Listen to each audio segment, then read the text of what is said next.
एक बार फिर आप सभी लोगों का हमारे YouTube channel royal institute Khalilabad में स्वागत है। मैं सुधांशु मौर्य, एक फ़िज़िक्स टीचर। हम लोग क्लास 10th फिज़िक्स में इलेक्ट्रिसिटी के न्यूमेरिकल प्रॉब्लम सॉल्व कर रहे हैं। उसी में एक न्यूमेरिकल है, एक copper wire has diameter 0.5 millimetre and resistivity 1.6 into 10 का पावर -8, ये -8 ऊपर है, ये ohm metre. Okay, what will be the length of this wire to make its resistance 10 ohm. Question क्या है, एक वायर है, ठीक।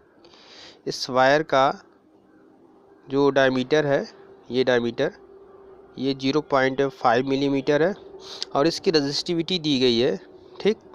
और इसका रेजिस्टेंस भी दिया हुआ है। तो क्या पूछ रहा है, इस वायर का लेंथ कितना होगा, एल का वैल्यू पूछ रहा है, ठीक। ये क्वेश्चन का एक पार्ट हो गया। दूसरा पार्ट देखिए क्या कह रहा है, how much does the resistance change if the diameter is double.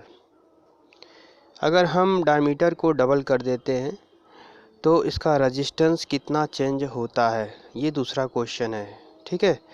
तो चलिए हम लोग सॉल्यूशन करते हैं बहुत ही आराम से। और ये भी आप जान लीजिए, ये क्वेश्चन बोर्ड एग्ज़ाम में आ सकता है, इम्पॉर्टेंट क्वेश्चन है, तो ध्यान से इसको समझेंगे, ठीक है। और सॉल्यूशन थोड़ा सा लंबा है, कोई बात नहीं, लेकिन आप अच्छे से समझें। चलिए देखिए, यहाँ पर डायमीटर जो है दिया हुआ है 0.5, वो जो वायर है उसका डायमीटर कितना है 0.5 मिलीमीटर। तो इस मिलीमीटर को हम लोग पहले मीटर में चेंज कर लेंगे। तो मिलीमीटर को मीटर में चेंज करने के लिए हम लोग 10 का पावर -3 से मल्टीप्लाई करते हैं। क्लियर, मिलीमीटर को मीटर में चेंज करने के लिए हम लोग 10 का पावर -3 से मल्टीप्लाई करेंगे। तो जब मल्टीप्लाई करेंगे, आप देखिए 0.5 है। अब इस पावर को जब हटाएंगे तो यहाँ पर डेसिमल के बाद कितने डिजिट आप लगाएंगे, आप ध्यान दीजिए। यहाँ डेसिमल था यहाँ पर, तो यहाँ से कितना डिजिट पीछे जाएगा, 1 2 3, यहाँ पर आ गया, ठीक है। यहाँ पर आप देख रहे हैं डेसिमल चला आया और ये पावर हट गया, ठीक। तो कितना हो गया, 0.0005 मीटर।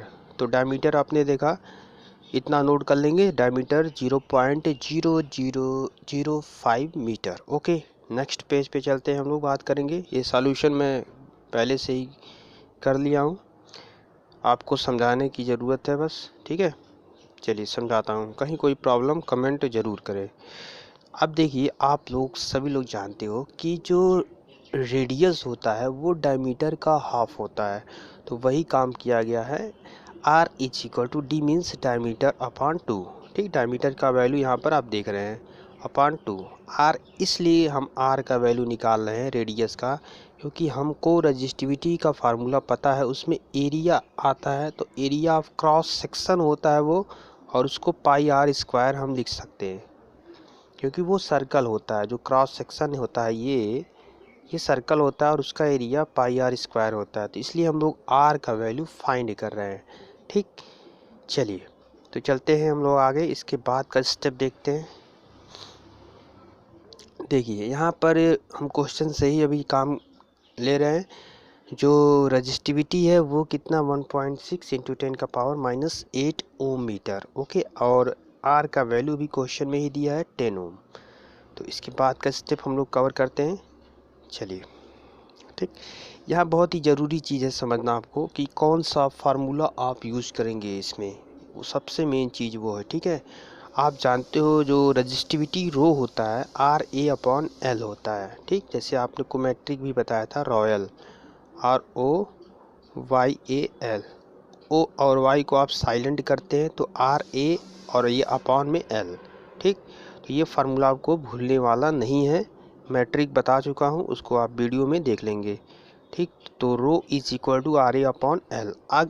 अब यहाँ से लेंथ फाइंड कर सकते हैं, क्रॉस मल्टीप्लाई करके आप लिख सकते हैं R A upon rho. Okay, तो क्या हो गया, L is equal to R A upon rho.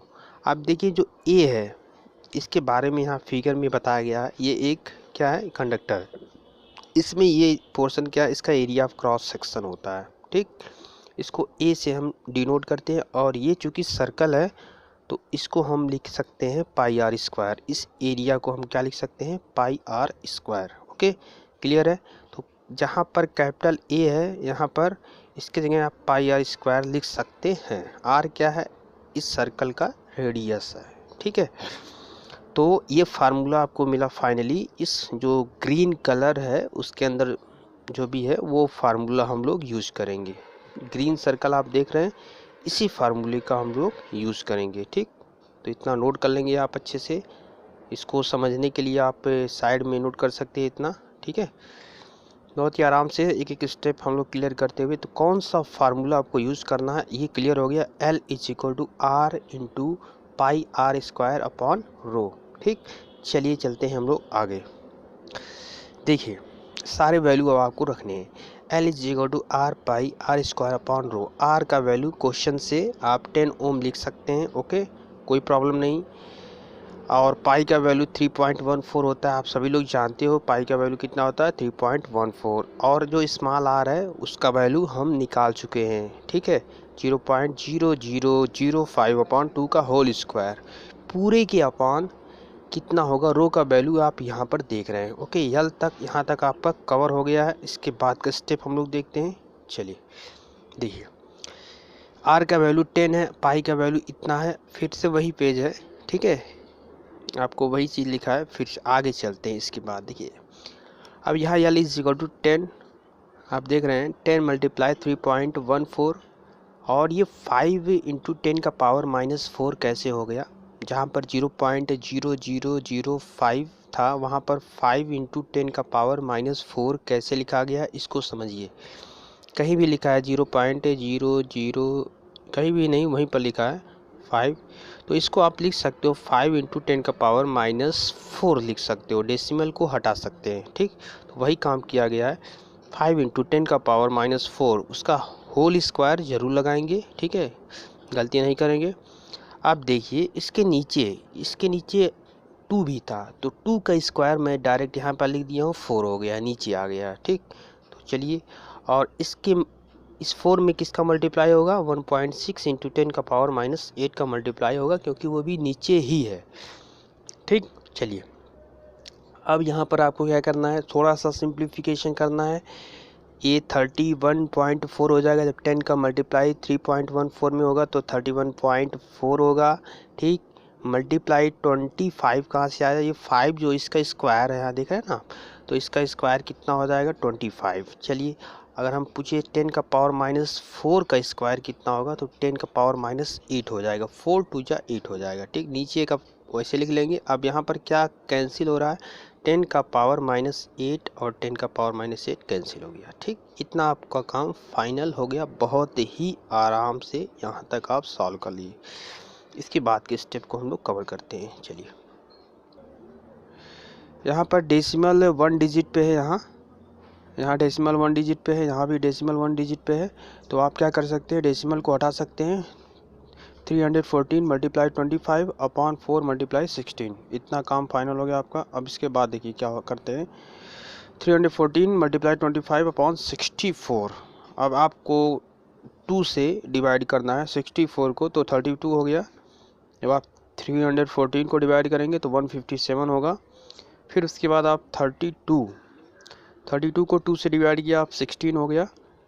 ठीक, फिर 25 को 2 से डिवाइड किया तो 12.5 हो गया। ठीक, 16 बचा, 16 से आपने 157 को डिवाइड किया तो कितना आया, ये आया फाइनली। ठीक, चलिए, तो ये आया और ये आया, और यहाँ पर कितना बचा है, नीचे कुछ नहीं बचा है। ठीक, तो इन दोनों का मल्टीप्लाई हम लोग अब करेंगे। चलिए इन दोनों को मल्टीप्लाई करते हैं।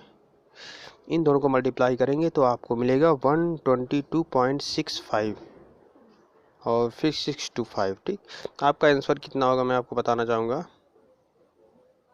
आप ध्यान दीजिए, आपका जो आंसर होगा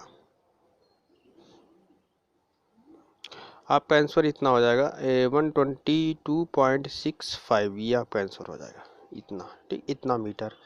तो ये एक पार्ट आपके क्वेश्चन का कवर हो चुका है। अब दूसरे पार्ट की ओर चलते हैं, ठीक है।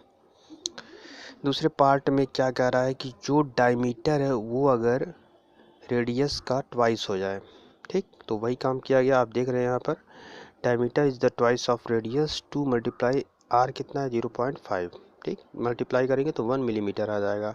1 मिलीमीटर को आप मीटर में कैसे चेंज करते हैं, और -3 से मल्टीप्लाई करेंगे तो डायमीटर कितना होगा 0.001 मीटर हो जाएगा, ठीक, 0.001। 10 का पावर -3 जो है उसको आप लिख सकते हैं 0.001 इससे, ठीक, समझ में आ रहा होगा।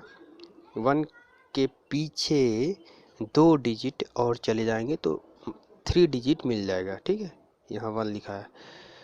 चलिए, कोई कन्फ्यूजन हो तो आप कमेंट बॉक्स और कमेंट में ज़रूर लिखें, ठीक। अब हम लोग इसके बाद चलते हैं। देखिए फार्मूला, अब नया रेजिस्टेंस आपको फाइंड करना है, तो आप आर डैश उसको मान लो आर डैश, ठीक, तो रो एल अपॉन ए सारी वैल्यू रख कर आपको सिंप्लीफाई कर देना है, ये आपका काम है, ठीक है। देखते हैं कितने लोग कमेंट में इसका आंसर लिखते हैं, ठीक है। तो आज के लिए सारी वैल्यू आपको यहाँ पर रख देना है, ठीक है, इतना काम मैं आपके लिए छोड़ता हूँ, ठीक है। आज के लिए बस इतना ही। थैंक यू वेरी मच, धन्यवाद आपका।